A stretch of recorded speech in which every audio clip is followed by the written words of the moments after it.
scrutiny.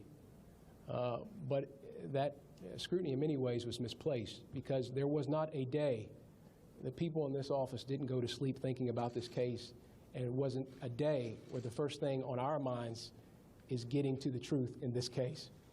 And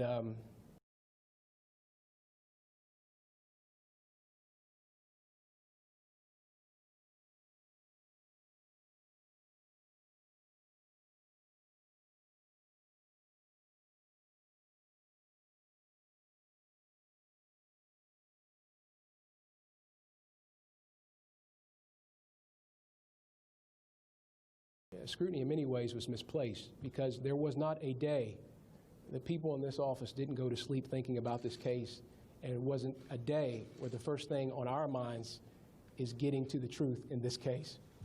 And obviously, again, the criminal law is not meant to respond to every sorrow and grief, and that is true here. But my heart breaks for the loss of Miss Taylor. And I've said that repeatedly. My mother, if something was to happen to me,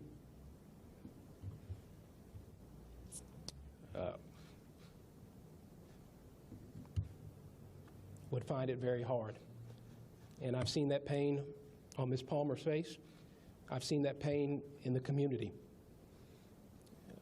And what our responsibility in the AG's office was to make sure that we Hey guys, welcome to Mental Health Monday, a little feature I'm going to be doing every Monday from now on to remind people to give welfare checks to their mentally health friends, because I don't feel good saying mentally ill anymore. Like, I'm not ill, there's nothing wrong with me, I'm just different, and you all just need to help me figure that out.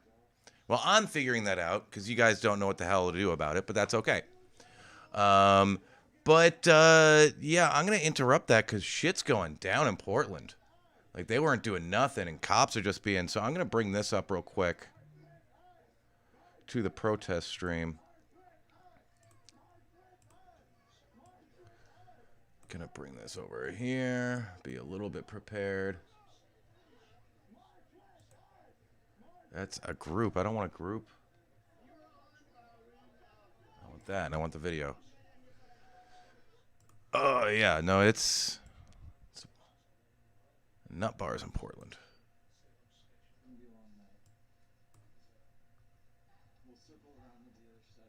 Oh, Facebook, you're terrible. You're terrible, terrible interface. I hate you. I hate you so bad. Where's your stupid full screen?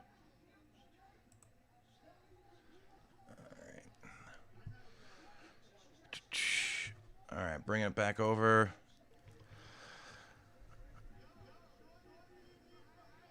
Oh, why are you still the old?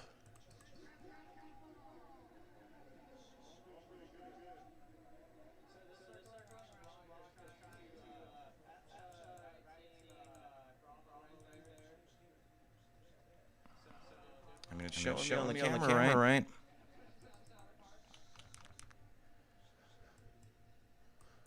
Oh, it's because that's full screen still.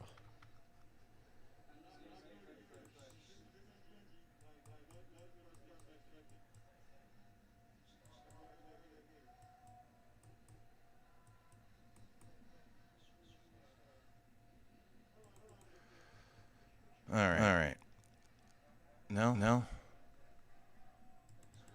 Oh, it's because I have it set as the browser source.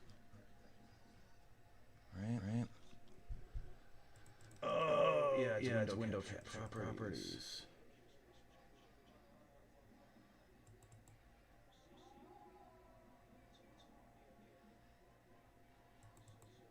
There we go.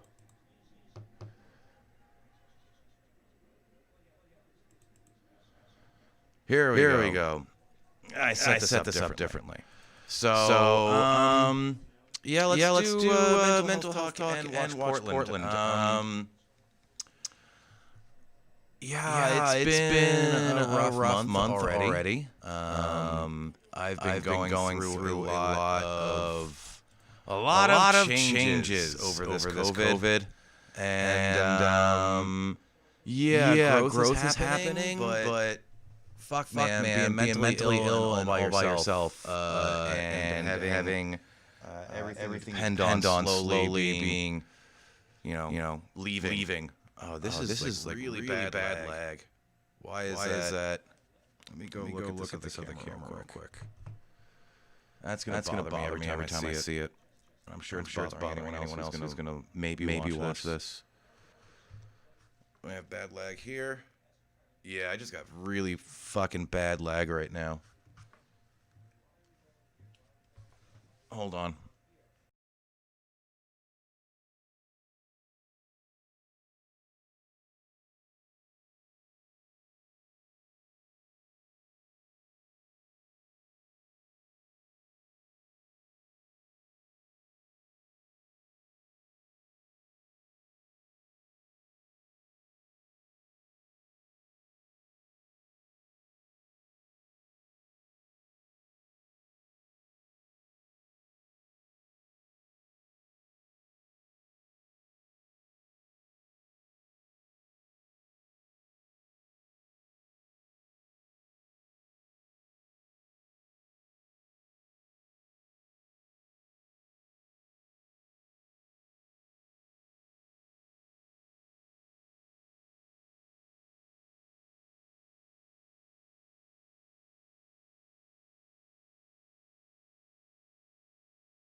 I'm muted. I've been muted.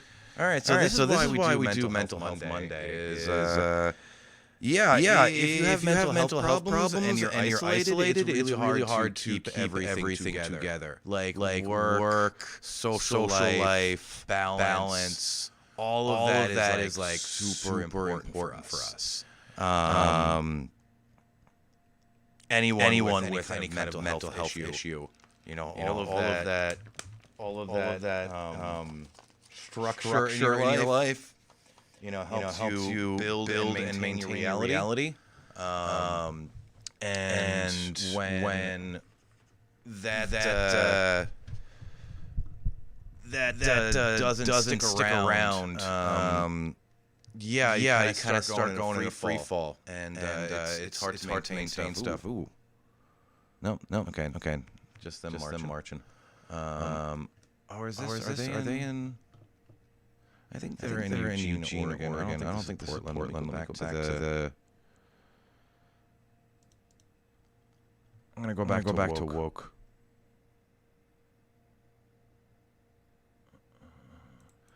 But like when you have mental health issues, order, routine, and social connections. Those like are basically that's the basis of your health. Without those things, it's really hard to maintain any kind of internal order or structure on your own. You can. It just requires a shit ton of work. And time especially. That's been the nice thing about COVID. If my life wouldn't keep bottoming out every month and a half or so, out of no fault of my own. But you don't always have that option. Because I'm sure some of you have heard that saying, especially if you've tried to quit smoking cigarettes. It takes 21 days to start a new habit. I'm going to turn down the protest a little bit because I'm sure that's hard to hear over this.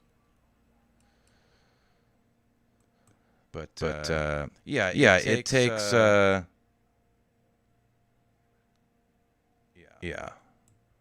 wow, that's both. I'm going to mute that. I don't think I need that.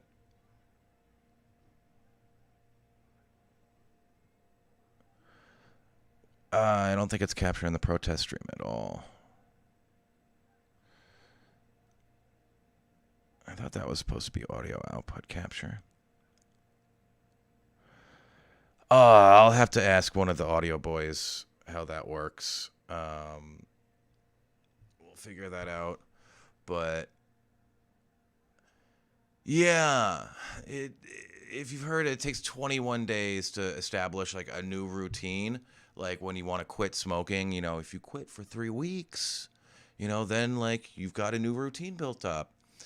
Well, when you have mental health issues, it's like all of your routines, and when you've got like half of them settled down, like if you're lucky, that's probably where you're at.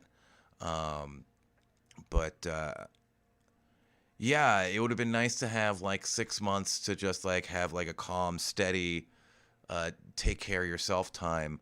But that didn't really happen. Yeah, and it doesn't seem like life's gonna get any better. It looks like my landlord is losing his mind. My new landlord.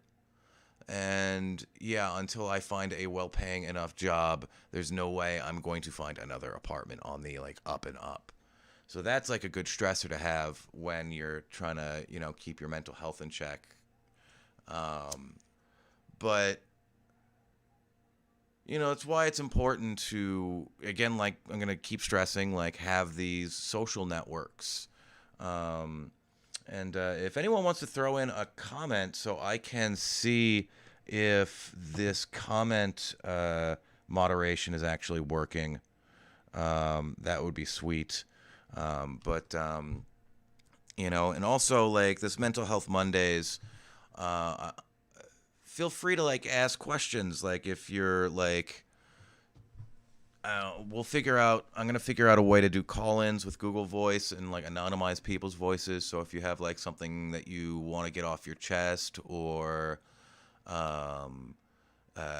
you're want to ask but are afraid to, I'll have a call-in with a voice modulator in the next couple weeks. I'll have the audio boys help me figure that out. But yeah, you got to do mental health. You got to do like mental welfare checks, like on your friends, especially in a time like this, like, once every week, every other week, just check in, be a friend. A lot of us are afraid of reaching out for help, or really any kind of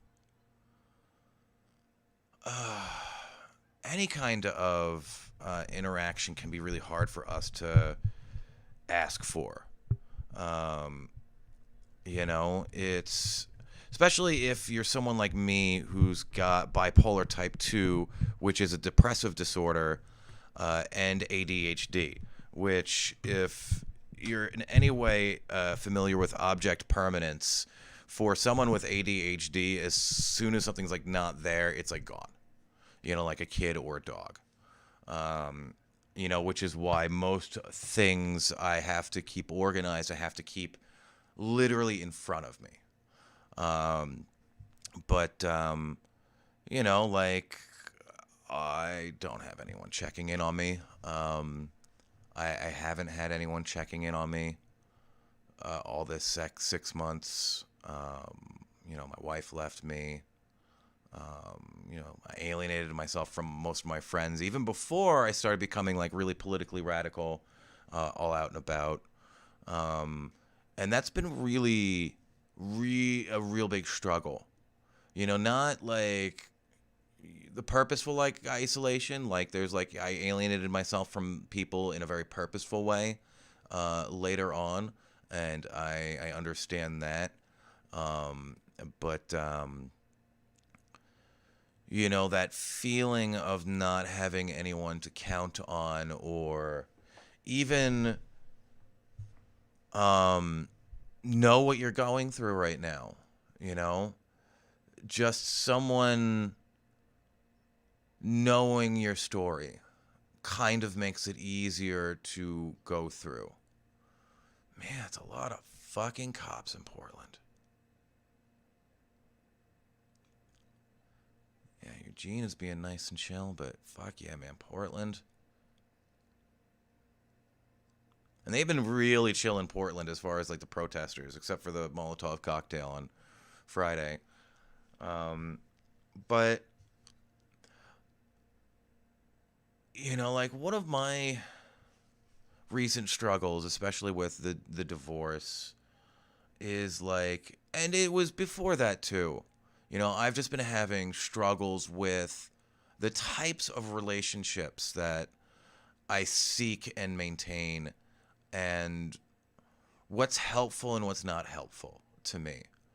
And I'm really sick of transactional based relationships, where it's as long as it's convenient and we're both getting tit for tat, we'll put up with each other's bullshit, but not in a healthy or productive way, but in a enabling,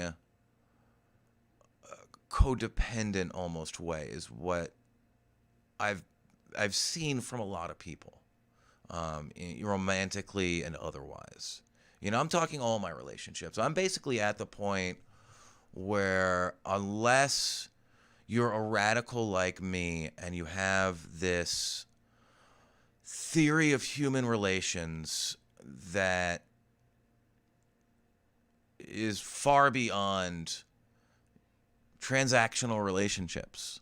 That's what you guys are just so used to in capitalism. Relationships built on negotiated benefit. A lot of people will settle in a very destructive relationship because it provides them some material benefit. Millions of women are staying in bad relationships right now, terrible relationships, because they can't find another place to live. Like I'm almost looking at like, I need a relationship so I have a roommate because I can't afford to live by myself, especially with a mental health issue that makes it really difficult to maintain any kind of finances. So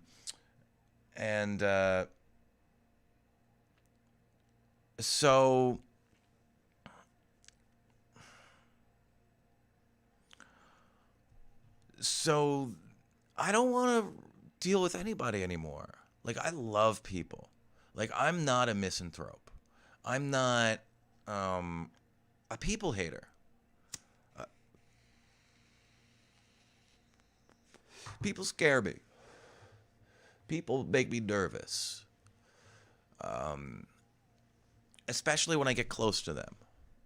When I get close to a person, I don't know if it's just me spiritually or just part of being bipolar. But when I get involved and committed in any kind of relationship, romantic or friendship, I get in fucking deep. When I become good friends with people, I see the world in them. I see them for all of their potential. What amazing things are these people going to do in their lives, and how am I going to get to be a part of that? Especially any of you musicians. That's why I got so angry with you all years ago, because I saw so much potential if people would just fucking work and stop doing drugs all the time.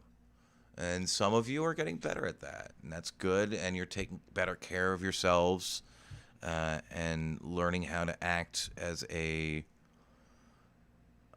productive community. Still a little cliquish, but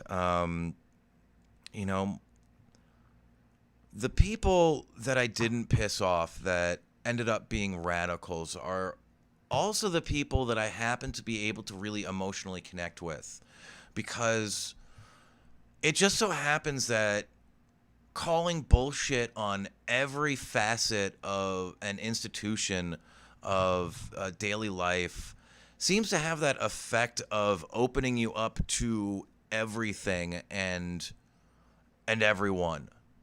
And it's the radicals I can connect with and really talk about my feelings in a way that I feel heard and can get constructive advice. It's also a little funny that it happens to be like at least 3/4 of my radical friends are also like diagnosed with mental health issues. So I think that might be part and parcel to the radical condition.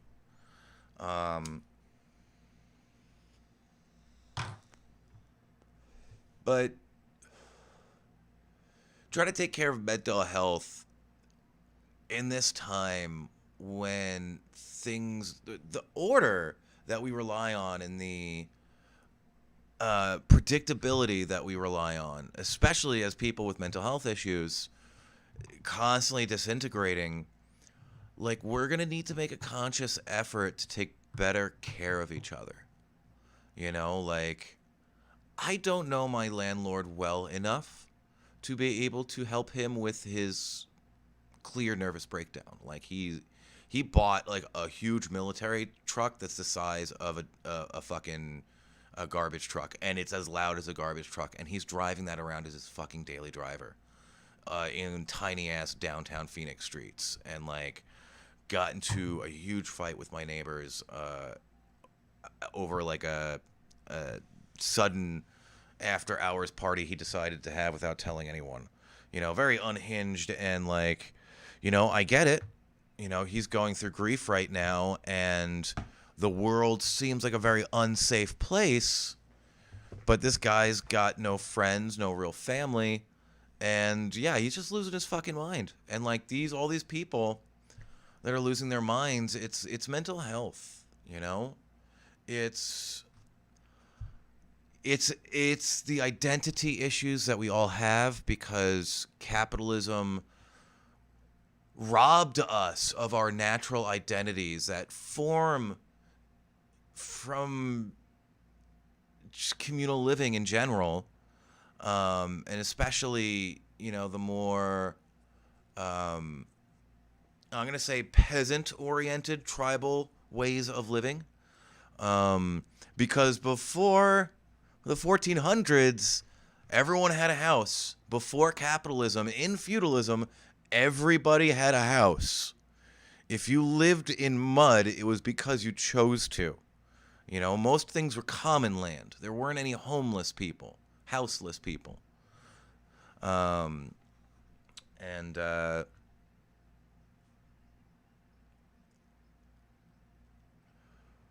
Yeah, I don't know how I'm going to get through all this. Money's running out real soon. I don't want to ask my family for anything. I don't want to ask my friends for anything. So, like, I got to get my car fixed and hopefully a job that pays at least $2,000 a month, or I'm fucked. I don't have the mental capacity to handle all the small details of my life right now that help ensure that 3 month from now possibility of me being houseless doesn't come to fruition. I'm still stuck panicking from problems from 2 months ago.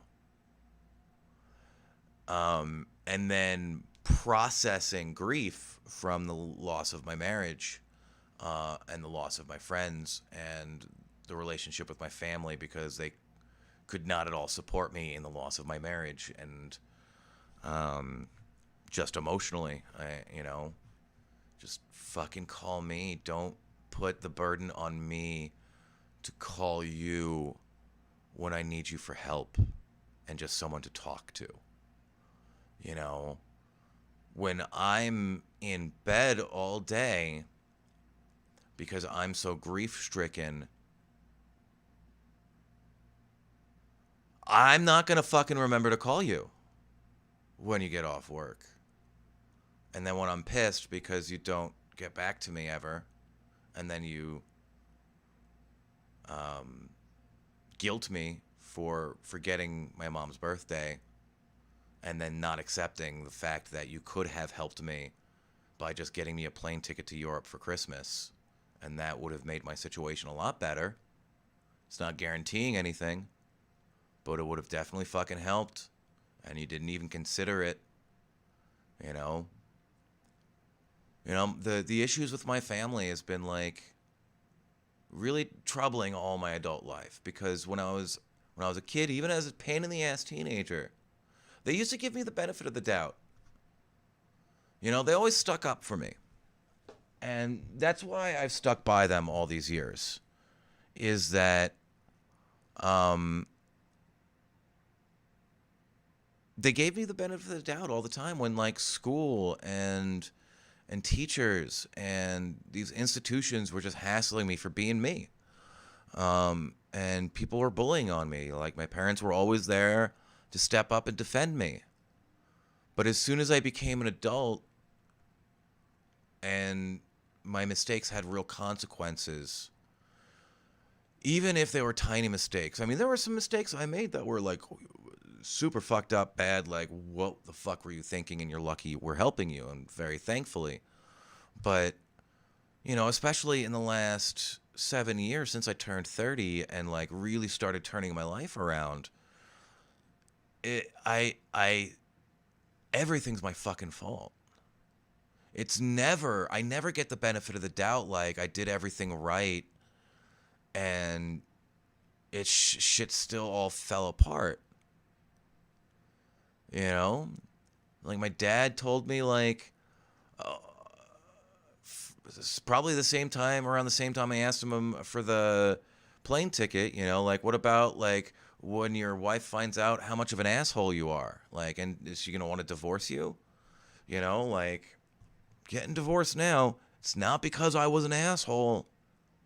Yeah, I can be an asshole like everyone else, but I'm a really thoughtful and understanding person when you treat me with respect.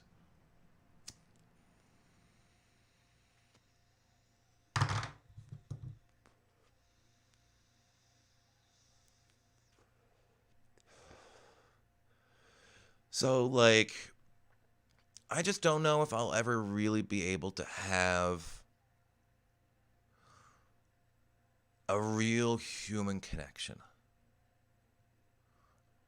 with trust and vulnerability. I don't know. I think all of the values that we're taught about romance, about personal connection, I mean, a lot of them the ones we were taught as kids, the good socialist ones, are all right. But we're also warped by the way capitalism has manipulated our emotions to make us good consumers. I'm going to keep stressing, watch the documentary Century of the Self. It's about Edward Bernays, Freud's cousin. He was the architect of the modern PR infrastructure. All of the public relations and advertising mechanics of selling on want. Like, before the 50s, all advertisements were just based on pure need. Hey, this Chevy, it drives this well. You need a car. But they found that people would eventually buy all the things they needed, and then the economy would fuck up. So they had to start manipulating people into wanting things. And that's when you get the luxury economy, which, instead of giving us more time for luxury, has only given us more debt and more work. So I had a date. It was like an awkward thing because I'm awkward. And I'm gonna call it a date because there was kissing. But definitely not any kind of traditional let's, coffee, and, I'm just like, dating, I'm just fucking putting it all out there, and not in a boo-hoo, like, ooh, sad sack. These are like, look, this is my deal. I'm going through this, and this is how I feel about certain things, and if that works for you, like, let's hang out. I don't want to do any of that dating shit. I don't want fucking any more, like, wine and dance. I mean, drinking wine and dancing, yes, by all means, but, like, when we try and present ourselves to other people, we always give them our public persona. Our, what I like to call my counterface. When I'm the face of a company, when I'm working behind the counter for someone, I gotta see how bad this lag is. Okay, that's not. Why is it this fucking bad? I have barely anything running. Let me see if I close this. That lag's not fucking terrible. Oh man, this lag is fucking bad.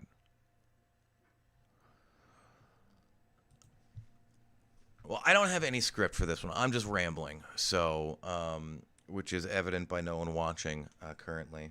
Or it could be the lag. I could be very interesting right now, and the lag is so bad that no one can get through to it. But that's something I'll figure out tomorrow. So, yeah, I'm going to say a half hour is good for Mental Health Monday. All right. Yeah, go do a welfare check on one of your friends, all of your friends that have mental health issues this week. Every week, just check into them once a week, every other week. Make sure that you're reaching out. We have to all really step up our game right now and take care of each other, because things are going to get worse. It's going to get more chaotic. It's going to get scarier. More people are going to get kicked out. More people are going to lose their jobs. This is the big one, guys. And it's happening all really quick. So you got to really step up your game here and start taking care of your friends who need the help.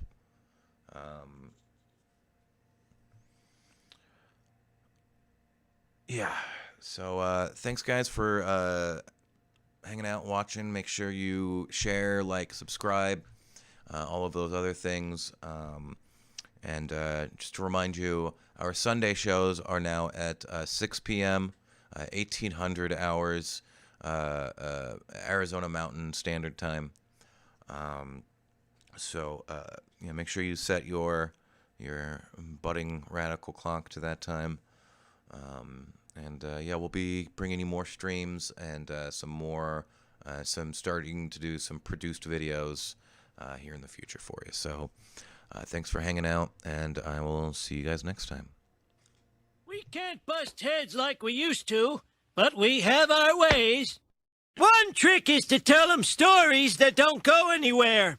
Like the time I caught the ferry over to Shelbyville, I needed a new heel for my shoe. So, I decided to go to Morganville, which is what they called Shelbyville in those days.